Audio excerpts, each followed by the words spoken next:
আল্লাহ তাআলা বলেন যে হে মুমিনগণ, আমি আল্লাহ তোমাদের উপরে সবচেয়ে বড় যে দয়া করেছি সেটা হলো আমার রাসূল তোমাদের জন্য পাঠিয়ে দিয়েছি। এই পৃথিবীর সব কিছু আমার নিয়ামত, কিন্তু এগুলো আমি সবাইকে দিছি, কিন্তু আখিরি বন্ধু, আমার আখিরি বন্ধু, আমার শ্রেষ্ঠতম রাসূল, আমার কলিজার টুকরা আমি তোমাদেরকে দিয়ে দিছি, তোমাদের জন্য পাঠাইছি। আল্লাহ তার খাজানার সবচেয়ে বড় সম্পদ আল্লাহ তাআলা দান করছেন আমাদেরকে, দান করছেন। এই জন্য দয়া করে আমরা যেন কদর করি। এই আয়াতের তরজমা শুনেন। নবী সাল্লাল্লাহু আলাইহি সাল্লামকে আল্লাহ তাআলা বলেন, কুল, হে নবী আপনি বলুন, ইয়া আইয়ুহান নাস, হে সমস্ত মানুষ, সারা পৃথিবীর মানুষকে আল্লাহ তাআলা ডাক দিতে বলছে। হে নবী আপনি বলেন, হে লোক সকল, হে জগতের সমস্ত মানুষ, শোনো তোমরা, ইন্নী রাসূলুল্লাহি ইলাইকুম জামিআ, নিশ্চয়ই আমি আল্লাহর রাসূল, ইলাইকুম জামিআ, তোমাদের সকলের জন্য, সারা পৃথিবীর বিশ্ব মানবতার জন্য আমি হলাম আল্লাহর রাসূল। তো আল্লাহ তাআলা বলেন, আমার পরিচয়টা তুলে ধরেন নবী, আপনার পরিচয়ও তুলে ধরছেন যে আপনি সারা বিশ্ব মানবতার রাসূল। এবার আমার পরিচয়ও ধরেন যে এই কথাটা কে বলছে। আল্লাযী লাহু মুলকুস সামাওয়াতি ওয়াল আরদ, সাত আসমান এবং জমিনের মালিকানা যে আল্লাহ, তিনি বলছেন যে আমি সারা পৃথিবীর মানুষের জন্য আমি আল্লাহর রাসূল। লা ইলাহা ইল্লা হুয়া ইউহয়ী ওয়া ইউমীতু, তিনি ওই আল্লাহ যিনি ছাড়া আর কোনো ইলাহা নাই, তিনি সকলকে জীবন দেন, তিনি সকলকে মৃত্যু দান করেন। জীবন মৃত্যু দানকারী, একত্ববাদের অধিকারী আর কোনো ইলাহা নাই যিনি ছাড়া। সেই মহান আল্লাহ রব্বুল আলামিন, গোটা কায়নাতের মালিকানা যার, তারই পক্ষ থেকে আমি তোমাদের সবার জন্য আল্লাহর রাসূল। অতএব আমাদের করণীয় কি? তো আল্লাহ তাআলা বলেন, হে নবী আপনি বলেন তোমাদের করণীয় কি? ফাআমিনু বিল্লাহি ওয়া রাসূলিহিন নাবিয়্যিল উম্মি আল্লাযী ইউমিনু বিল্লাহি ওয়া কালিমাতিহি, অতএব তোমরা সকলেই আল্লাহ এবং তার রাসূলের উপরে ঈমান আনো। আল্লাহ এবং তার রাসূলের উপরে কি আনো? ঈমান। রাসূলের কয়েকটা পরিচয় বলছে যে তিনি আল্লাহর রাসূল, আন-নবী তিনি আল্লাহর নবী, আল উম্মি তিনি দুনিয়াবি পড়ালেখা থেকে মুক্ত, যা বলছেন সরাসরি শুধুমাত্র আল্লাহর কাছ থেকেই বলছেন। আল্লাযী ইউমিনু বিল্লাহি ওয়া কালিমাতিহি, যিনি আল্লাহর সমস্ত কথা এবং আল্লাহর উপরে পরিপূর্ণ ঈমান রাখতেন। নবীজি আল্লাহ তাআলার সকল হুকুম পালন করছেন কিনা? কথা বলেন না। আল্লাহ তাআলার প্রতি পূর্ণ ইয়াকিন রাখতেন কিনা? তো আল্লাহ বলেন, যিনি রাসূল, যিনি নবী, যিনি দুনিয়াবি পড়ালেখা থেকে মুক্ত, যিনি আল্লাহর উপরে পূর্ণ ঈমান রাখতেন, যিনি আল্লাহর সমস্ত কথা মানতেন, সেই প্রিয়তম রাসূলের উপরে তোমরা সকলেই ঈমান আনো। এরপরে বলেন ওয়াত্তাবিউহু, এই আমার কথা শেষ, আর এই কথাটাই বুঝেন। আল্লাহ তাআলা বলেন তোমরা সকলেই শোনো, দুই কথা, এক হলো আমার রাসূলের উপরে ঈমান আনো, আর দ্বিতীয় কথা হলো ওয়াত্তাবিউহু, তোমরা সকলেই আমার রাসূলকে অনুসরণ করো।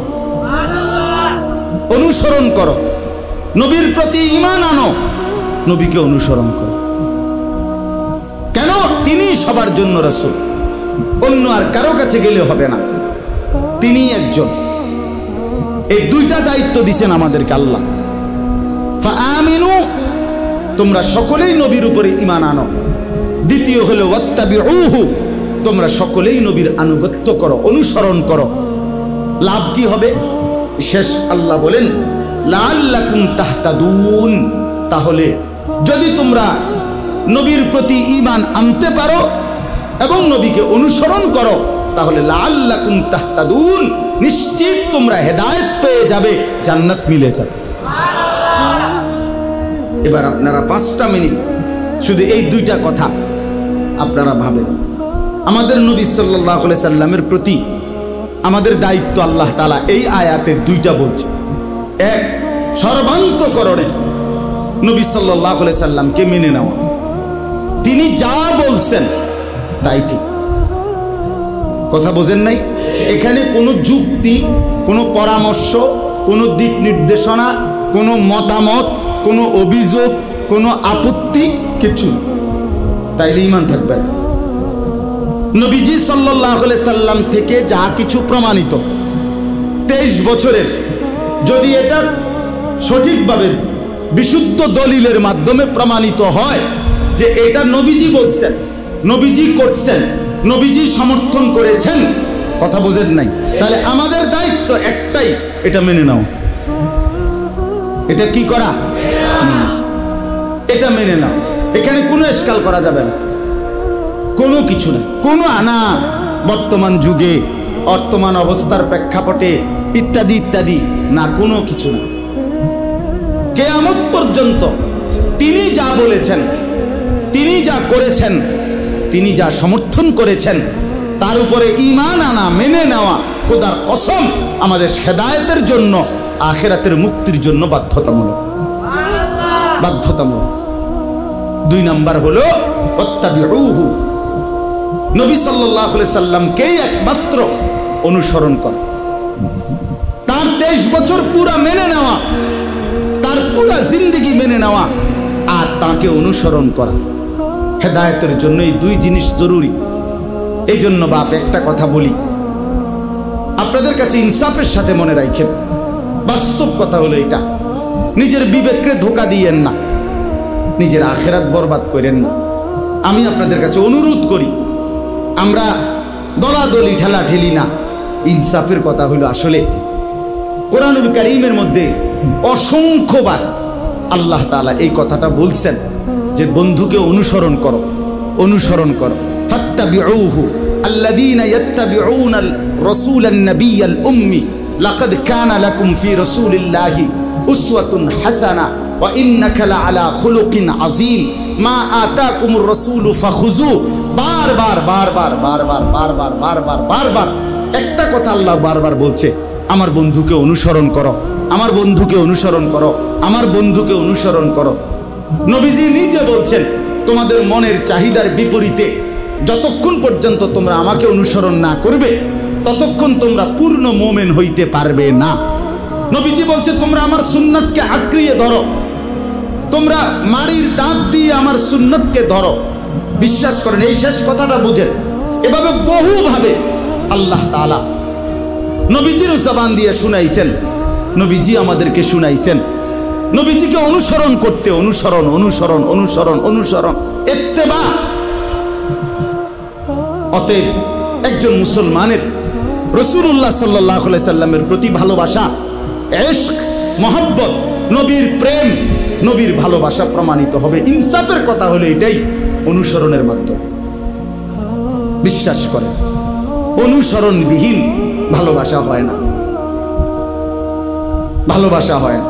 ওই ভালোবাসা আখিরাতে টিকবে না, বিশ্বাস করেন। আল্লাহর দোহাই বললাম, শুধুমাত্র লাফালাফি ফালাফালি করলে, শুধুমাত্র ঢাক ঢোল বাজাইলে, শুধুমাত্র সই হুল্লুর হাঙ্গামা করলে, শুধুমাত্র বিভিন্ন আইটেম মুখরোচক মজাদার খাবার খাইলে রাসূলুল্লাহ সাল্লাল্লাহু আলাইহি সাল্লামের অনুসরণ, সুন্নাতের ইত্তেবা, নবীজির পদাঙ্ক অনুসরণ, এটা যদি আপনার আমার মধ্যে না থাকে, বিশ্বাস করেন হাসরের ময়দানে এই ভালোবাসা টিকবে না। দুনিয়া মিলে যাবে, আখিরাত মিলবে না, পরকাল মিলবে না। এই জন্য আজকে এই কথাটাই বললাম। এখানে আল্লাহ তাআলা বললেন যে তোমাদের 2টা দায়িত্ব, তোমরা আমার বন্ধুর প্রতি ঈমান আনবা, ওয়াত্তাবিউহু, এবং তাকে অনুসরণ করো, অনুসরণ করো। আজকে আফসোসের বিষয় হলো আমরা এই কথাটাই বুঝাইতে পারি না যে রাসূলুল্লাহ সাল্লাল্লাহু আলাইহি সাল্লামের সুন্নাতের অনুসরণের মাধ্যমে নবীজিকে ভালোবাসতে হয়। আপনি বছরের পর বছর কোনোদিন মেসওয়াক করলেন না, অথচ নবীজি মৃত্যু পর্যন্ত, কসম আল্লাহ, বুখারী শরীফের হাদিস, নবীজি ইন্তেকালের মুহূর্তে শেষ যখন দুনিয়া থেকে বিদায় নিবে, সেদিনও নবীজির হাতে, নবীজির আখিরি আমল ছিল নবীজি মিসওয়াক করছেন। আম্মা জান আয়েশা রাদিয়াল্লাহু তাআলা আনহা বলছেন, আমি নিজে মিসওয়াক চাবাইয়া দিছি নরম করে। নবীজি আস্তে আস্তে মিসওয়াক করছেন, এর কিছুক্ষণের মধ্যেই আল্লাহ তাআলার সান্নিধ্যে চলে গেছে। তাইলে আপনি কোনোদিনও মিসওয়াক করলেন না, টুথপেস্ট ব্রাশ আপনার কোনোদিন মিস হলো না, আপনি ব্রাশ করতে ভুললেন না, মিসওয়াক করতে মনে পড়লো না, আপনি দস্তরখান বিছাইতে মনে পড়লো না, ডাইনিং টেবিল ভুললেন না, আপনি ঘরে ঢুকতে বের হইতে, টয়লেটে, বাথরুমে, গোসলে, আপনার খাদ্য পানীয়, আহার, নিদ্রায় নবীজির সুন্নাতের কথা আপনার মনেই পড়ে না, আপনি পালনই করেন না। তাইলে বাবা এটা কেমনে আল্লাহ রসুলের ভালোবাসা হয়? আমি বুঝি না, আমরা বুঝি না বাপ। আমরা কত গালি শুনি, এরপরও আমরা বলি যে এটাই।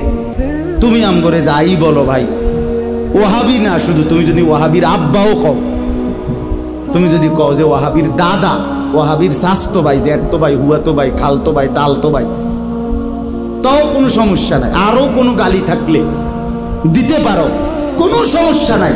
খোদার কসম আমরা বলেই যাব যে নবীজির সুন্নাত, নবীজির এক এক অনুসরণের মধ্যেই কেবল নবীজির ভালোবাসা নিহিত, এছাড়া হবে না। ভালোবাসা হবে না, নয়তো ভালোবাসতে হলে অনুসরণ করতে হবে, অনুসরণ করলে ভালোবাসা প্রমাণিত হবে, সোজা হিসাব। এজন্য রাসূলুল্লাহ সাল্লাল্লাহু আলাইহি সাল্লামের সুন্নাত তরিকার বিরোধী হইয়া আপনি নবীর ভালোবাসা কবরে হাসরে প্রমাণ করতে পারতেন না বাবা। শুধু লাফাইয়েন না।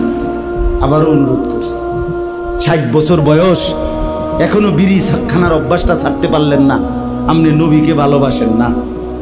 আমরা বুঝি না, আমরা চিড়া খাই, আমরা বন দিয়া চা দিয়া ভিজাইয়ে খাই, হ্যাঁ, আমরা ভাত খাই না, আমরা ভাত খাই না। আপনার ঘরে আজকে 30 বছর ধরে প্রতিদিন রঙিন টেলিভিশনে আপনার বউ বাচ্চা নর্তকীর ছবি দেখে, নাচ গান, নাটক, সিনেমা দেখে, আপনি নবীকে ভালোবাসেন? আমরা বুঝি না, হ্যাঁ, আমরা বুঝি না। আপনি কোনোদিন দস্তরখান বিছাইবার কথা কদ্দুর মনেও পড়ে না, আপনি আল্লাহর নবীকে ভালোবাসেন?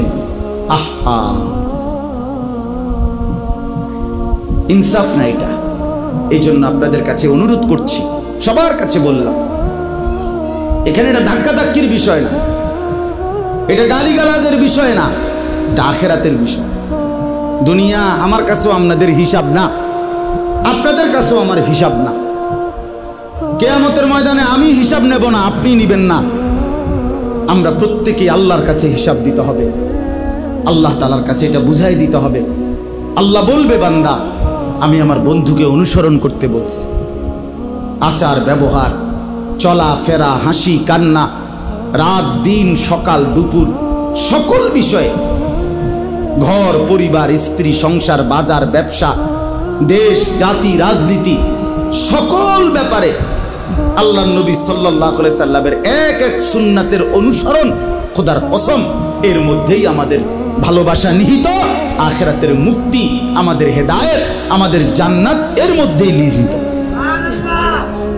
এই জন্য আমার কথা রইল এতটুকুই। সাহাবায়ে কেরাম এটাই বুঝতেন, সাহাবায়ে কেরাম নবীজিকে অনুসরণ করতেন, আর এই অনুসরণের মধ্যে ভালোবাসা প্রমাণ দিতেন। এই জন্য আজকে আফসোসের বিষয়, অনুসরণকারী যারা একটা একটা সুন্নত ধরে ধরে যারা পালন করে, তাদেরকে গালি দেওয়া হয়। তাও আবার এমন মজার বিষয় যে গালি হিসাবে যে শব্দটা নির্বাচন করছে ওয়াহাবি, এটা কোনো গালি না।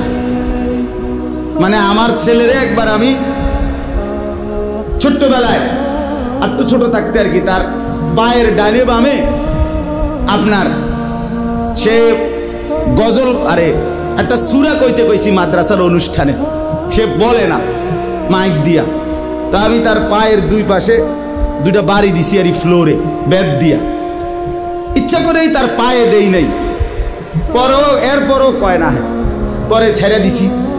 পরে রাত্রে আমারে বাসায় গিয়া বলতেছে, আমারে কাছে আইসে, আব্বু লাগছে না। লাগছে না মানে ওই যে দুপুরে যে বাড়ি দিছি এটি কোনো হের পায়ে লাগছে না। আরে আব্বা, আমি তো তোরা আসলে দিছি না বাড়ি। তো এতে মনে করছি খুশি যে আব্বু বাড়ি দিছি, কিন্তু কি লাগছে না। তা আমিও অনেক সময় বলি যে আপনি যে আম করে গালি দিলেন, লাগছে না, আমরা গায়ে লাগছে না। কারণ ওয়াহাবি এটা গালি না, আল্লাহর নাম। এটা কার নাম?